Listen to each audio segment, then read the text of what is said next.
Hello, fellow artists. So you'll notice, if you remember my last time you saw this example, it was not as detailed. So I did a base layer of watercolor. Now you all had your options of doing crayon, colored pencil, marker, watercolor, a combination. So I love to do a combination for different effects when I do detail.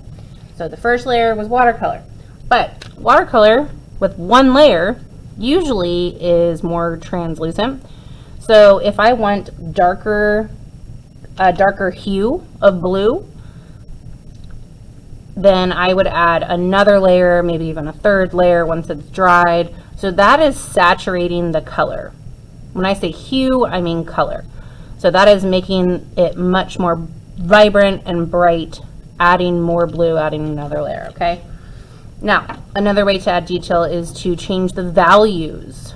So like this tree, I have light areas, which are tints. So I added white, or I just added a lot of water with watercolor to create those lighter areas.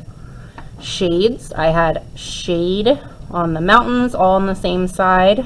The one behind, I shaded the whole thing because these are in front, so they're going to cast a shadow on that back one.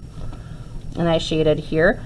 And then other little areas to add texture to the bark, I added shade, so that's adding black or brown. Tones, you could change the tones. These are the three kinds of value, okay? So tones, I don't think we've talked about, but that's adding gray to some areas because not everything's white, black, brown.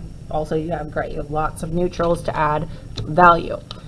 Okay, so sometimes when we color, we lose a little bit of detail that was from our sketch. For instance, my grass lines. So I went in there with colored pencil when it was dry to add that detail in there, that texture of the grass.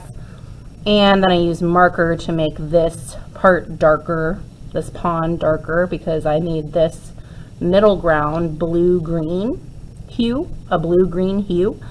So my pond kind of blended in with that blue-green grass. So I thought, I need to make this pop a little bit more. I need to saturate it with some marker. Okay, have fun.